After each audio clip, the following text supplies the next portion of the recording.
Orang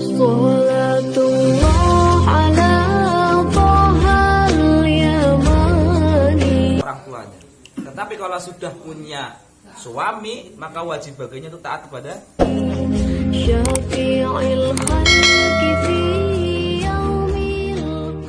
rumah tangga itu. Dari pihak laki-laki dia itu harus benar-benar siap baik batin. Artinya perkara rumah tangga itu memang perkara yang mudah. Jadi beda ya. Ketika kita masih pacaran dengan ketika kita sudah berumah tangga itu beda sekali. Apa? Karena ketika seorang suami itu sudah mengatakan qofil itu akad sudah ada. Jadi dia itu harus siap menerima tanggung jawab yang benar, tanggung jawab antara dunia akhirat. Tanggung jawab pada istri, baik nafkah, tanggung jawab batiniah, baik perkara yang terdapat masalah bab ibadah. Jadi kalau seorang istri nggak sholat, suami nanti akan diminta pertanggungjawaban. Jadi makanya kenapa seorang suami itu benar-benar berat tanggung jawab seperti itu. Karena setiap pemimpin akan diminta pertanggungjawaban. Seorang presiden akan diminta pertanggungjawaban terhadap rakyatnya. Seorang suami pemimpin rumah tangga itu akan diminta pertanggungjawaban bagaimana istri dan anak-anaknya. Makanya nggak mudah. Makanya ketika sudah menjadi suami itu dia tuh harus benar-benar matang sekali. Matang. Dalam pengertian matang itu dia tuh harus siap segala-galanya. Jadi siap bagaimana ketika rumah tangga itu kita mendapatkan sebuah ujian. Biasanya kalau baru-baru sih lumrah nggak ada masalah. Tapi setelah nanti kita ini sudah mulai masuk dalam bahtera rumah tangga itu yang namanya ujian sudah pasti ada. Contoh masalah bab waktu, masalah ekonomi, seperti itu. Mau jadi lama. Ya nanti dulu belum selesai. Masih nggak mau bikin kayak gini loh. Ini kan pembicaraan khusus sebenarnya. Iya. Jadi dulu kenapa sih seorang istri itu wajib ya, wajib untuk taat sama suami? Karena apa? Karena memang itu sudah menjadi fitrahnya seorang istri. Jadi ketika dia itu masih gadis, maka dia wajibnya itu kepada siapa? Kepada orang tua. Dia wajib untuk taat pada orang tuanya. Tetapi kalau sudah punya suami, maka wajib baginya itu taat kepada suaminya. Kenapa? Karena yang memikul beban semuanya itu tanggung jawabnya itu adalah suami. Maka ada beberapa perkara di mana seorang istri itu sangat berdosa besar. Bahkan Rasulullah pun sudah pernah bersabda, jadi tidak akan Allah haramkan atas wanita ya, mencium baunya surga ketika seorang wanita itu memarah-marah suami atau garis kutipnya itu dia durhaka terhadap suaminya. Marah boleh, tapi jangan sampai menghinakan. Jangan sampai membuat hati seorang suami itu sakit. Karena apa? Bukan hanya Allah saja yang melaknat, tetapi apa? Seperti binatang-binatang ya, seperti makhluk yang ada di darat, yang ada di lautan, bahkan yang di udara itu semua melaknat istri yang durhaka terhadap suaminya. Maka seorang suami harus hati-hati di dalam memilih. Jangan terpantau dengan paras, jangan terpantau dengan kecerdasan saja, bukan seperti itu. Kalau bagi saya pribadi, untuk memilih pasangan itu yang pertama adalah akhlak. Akhlak itu mencakup semuanya, ibadah, bahkan dia itu nurut, itu aja sebenarnya.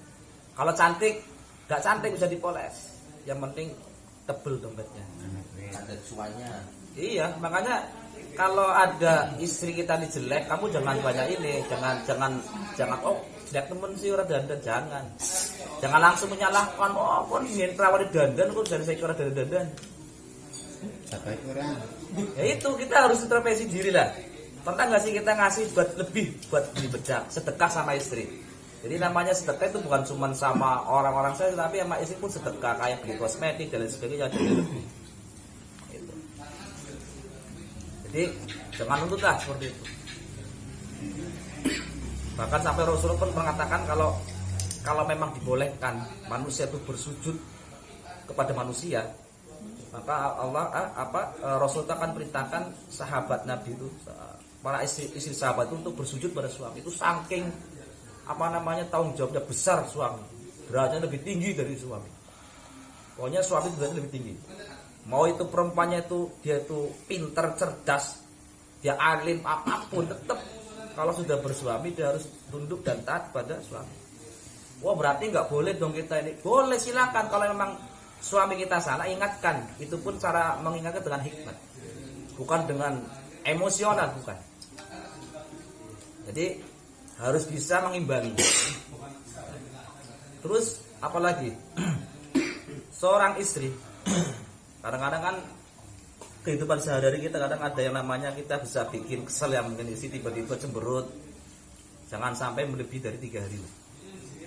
Kalau sampai lebih 3 hari, hati-hati. Auzubillah min dzalik. Karena hubungan rumah tangga suami istri itu bisa menjadikan lancarnya rezeki, bisa jadi mempersempit jalannya rezeki. Makanya kalau kita pengen rezeki lancar, ya kita harus sama-sama mahabbah, sama-sama pengertian antara suami istri.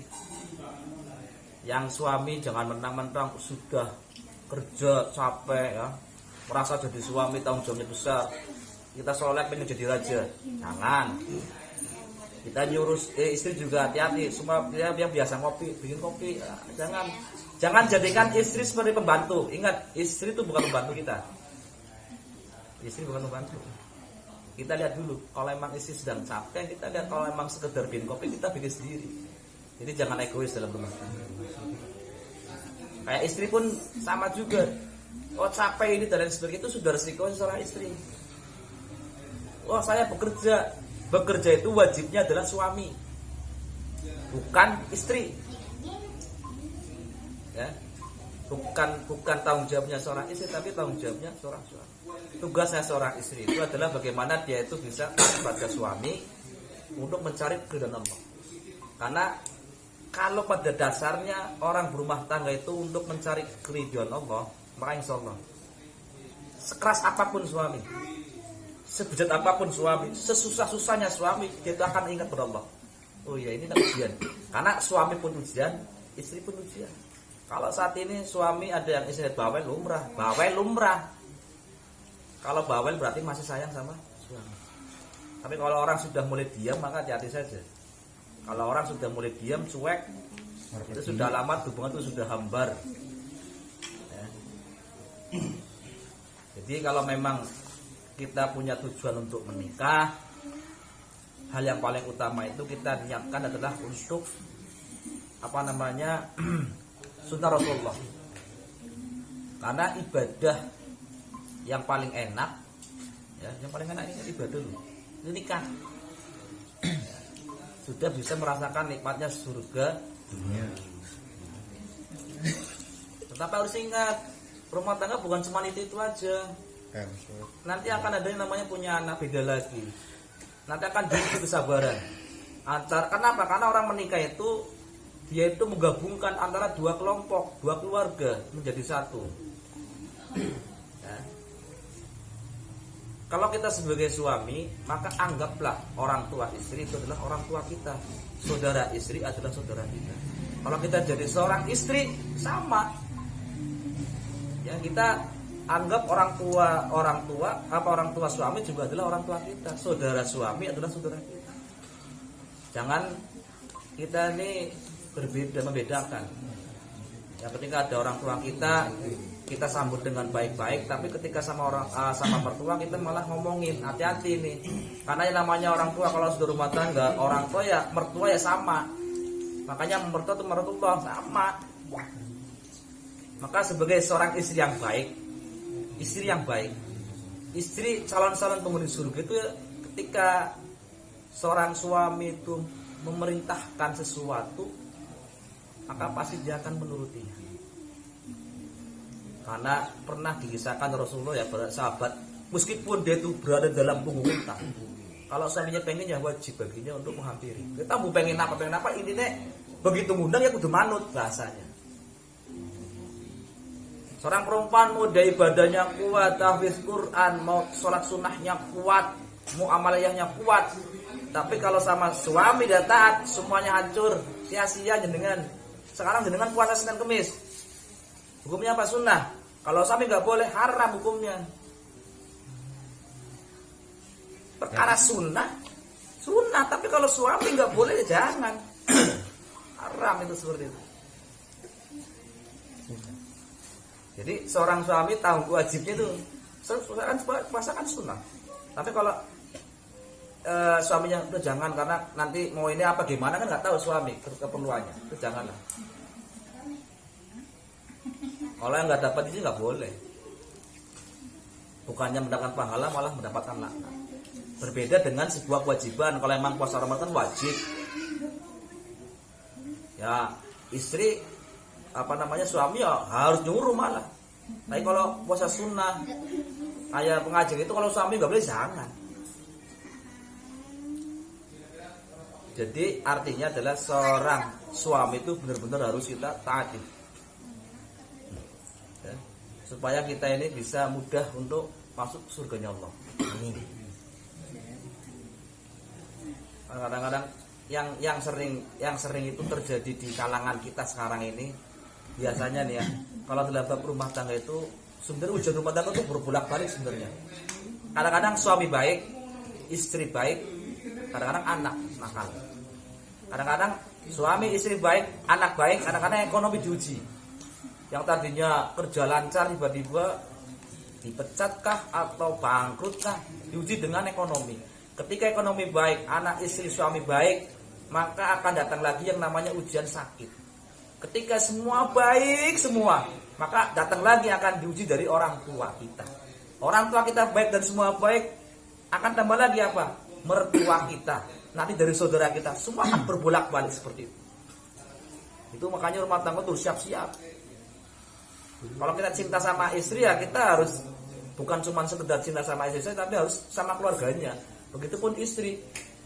Kalau sudah bersuami, ya kita harus bisa mencintai keluarganya suami. Terus kadang-kadang gini, ini juga penyakit juga ini. Kadang-kadang suka ngomongan, iya, suami saya itu paling sama orang tuanya saja. Sama orang tua saya itu, sama orang tuanya saya itu kayaknya nggak peduli. Itu salah juga. Sebenarnya kalau kita ingin menjadikan istri itu baik, maka perbaiki diri kita dulu. Contoh gini, ini sih biasanya kok kalau kita ke orang tua kok marah-marah. Ada apa ini kan gitu ya. Ketika datang orang tua kita, ketika nemuin cucu, nemuin anak kita tuh kadang-kadang istriku cemburu, ada apa? Lah kita telusuri. Kemungkinan kita sama mertua, sama orang tua istri itu kurang baik kemungkinan. Kita harus jadi contoh. Kita jangan berharap pasangan kita baik kalau kita ini belum bisa menjadi baik. Kita bukan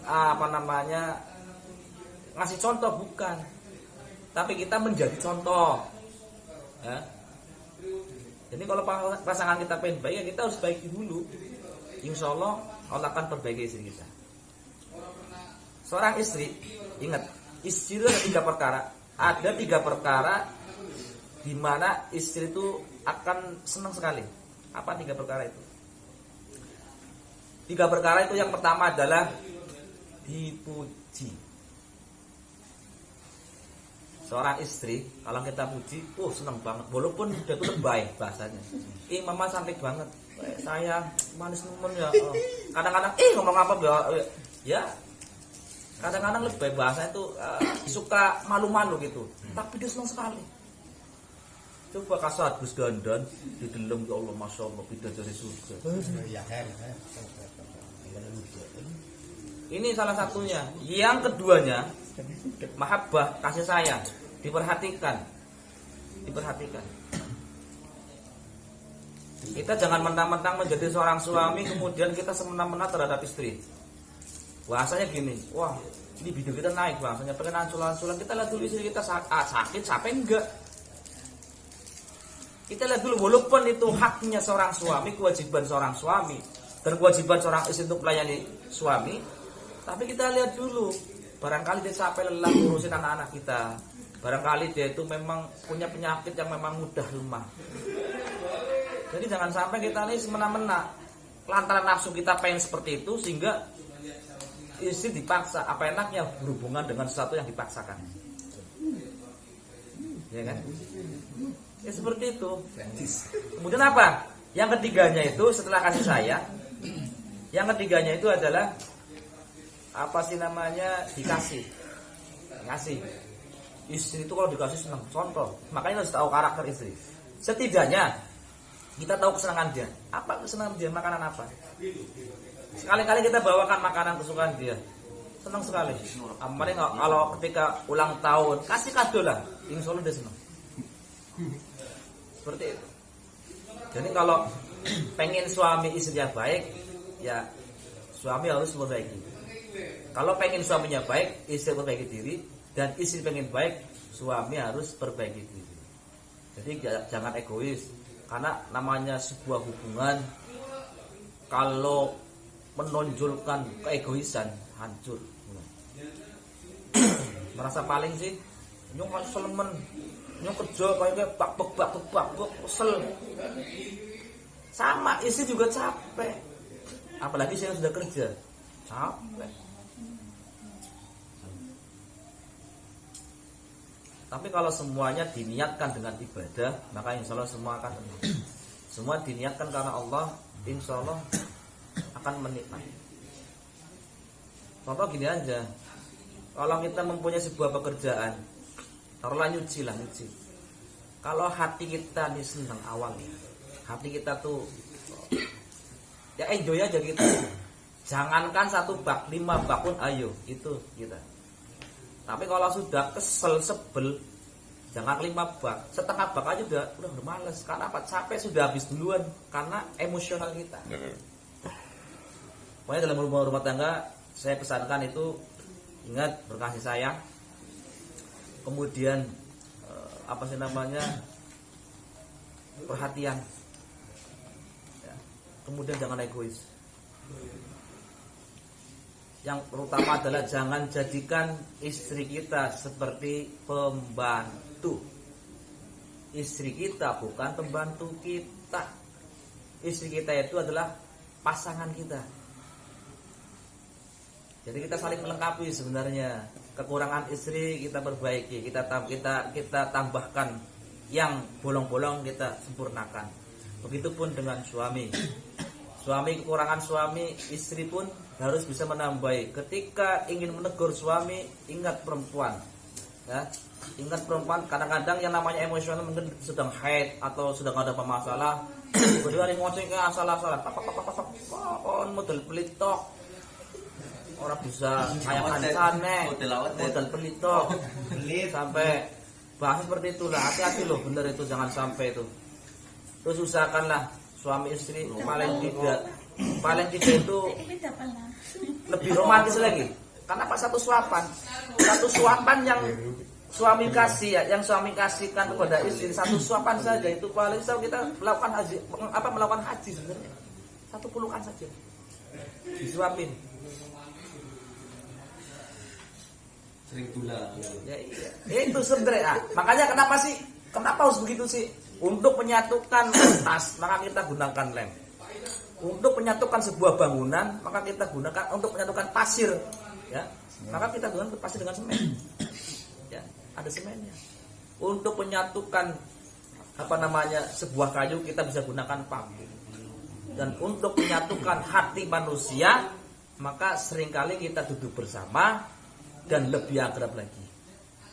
Gak usah malu-malu sama istri, romantis bagus. Aja pas pacaran toh sayang pepatuk, pelan-pelan dong sayang, pendiraan sudah di pendiraan. Hanya sih bilang itu aja, yang jomblo ingetin itu, menikah sakral. Menikah itu sudah benar-benar sakral sekali. Jadi bukan kayak orang-orang kasmaran, orang-orang pacaran ya. Karena namanya orang pacaran tuh biasanya munafik, banyakan munafiknya, banyakan bohongnya. Yang namanya orang rumah tangga bisa jadi sudah satu piring, sudah satu kamar, satu rumah, dan sering kumpul itu akan tahu karakter dia yang sebenarnya. Mulanya diharuskan seorang pasangan itu tahu bener apa sih yang disenengin pasangan kita, apa yang nggak disukai, kita harus tahu. Dan jangan egois, intinya lah, jangan egois lah. Kalau rumah tangga jangan egois. Ya. Pokoknya kayak mbaknya itu kalau memang niat nikah, niatkan kita untuk ibadah karena Allah. Insya Allah kalau sudah niatnya seperti itu, insya Allah sananya akan bagus. Ingat teman saya, dalam rumah tangga usia 5 tahun, ya 5 tahun nih, sampai 5 tahun tidak pernah berantem, insya Allah sana nyaman, insya Allah. Dalam rumah tangga menikah, kalau usia 5 tahun sudah lewat, insya Allah kesananya akan aman. Tapi kalau rumah tangga baru setahun 2 tahun sudah mulai ini, hati-hati. Ini hubungan pasti tidak akan romantis. Walaupun dia bertahan, tidak akan ada kebahagiaan.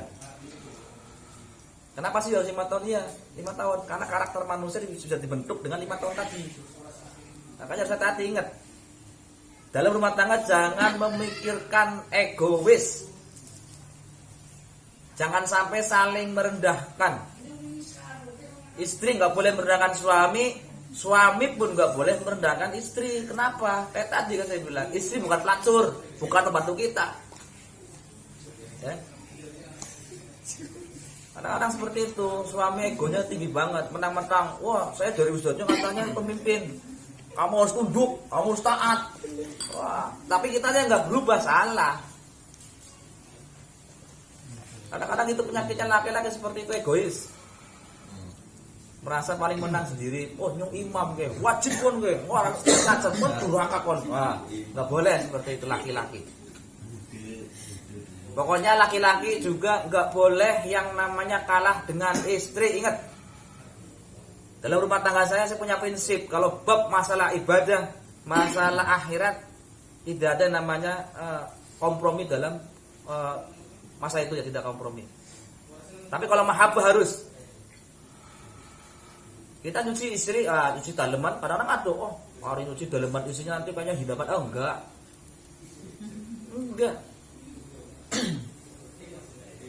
Gak usah jijik sama istri, gak usah jijik.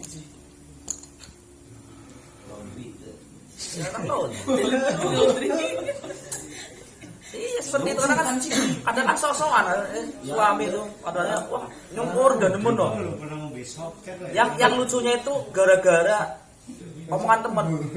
Contoh gini, digandingnya bocahnya umbai cawate bojone bahasane. Wah, kon rendah temen isin ya. Itu setan sebenarnya. Itu setan sabar namanya. Kalian dalam rumah tangga itu ada namanya setan sabar. Setan sabar itu yang senantiasa mengompor-ngompori, menghasut, yang menghilangkan rasa cinta terhadap suami istri seperti itu. Hati-hati setan sabar itu. Ya.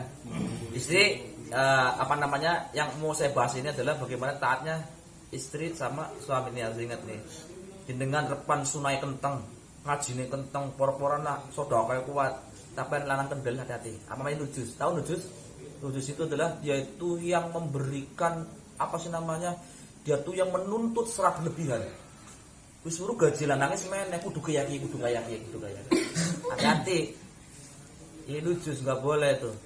Maka Allah akan sepelekan nanti di akhirat. Makanya kenapa di neraka itu kebanyakan perempuan. Ini murni loh, nyata loh. Di neraka nanti itu banyaknya itu penghuninya adalah perempuan. Lantaran apa?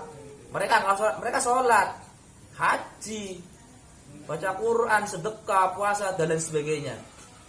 Tapi apa? Satu aurat. Dan durhaka terhadap suaminya. Jangan sampai sekali-kali seorang istri membicarakan aib suaminya di halayak ramai. Contoh dalam bab masalah lanculan-lanculan, oh bojone aku lemes, gelis, itu nggak boleh sebenarnya. Itu nggak boleh, benernya nggak boleh. Sesuatu yang rahasia itu jangan dipublikasikan, itu khusus, itu nggak boleh. Ya. Dan jangan sampai kita ini mempermalukan suami di hadapan teman-temannya atau lain sebagainya. Begitupun seorang suami pun nggak boleh seperti itu. Jadi mengumbar kejelekan istri terhadap teman-temannya istri.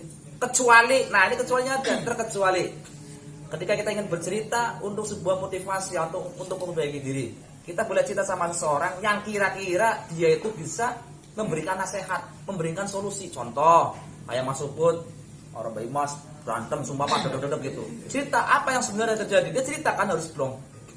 Oh berarti ini, nah itu boleh. Tapi kalau hanya sekedar pengen supaya orang lain tahu wataknya suami kita tuh haram hukumnya itu. Lebih dari hibah dosanya itu. Gak boleh.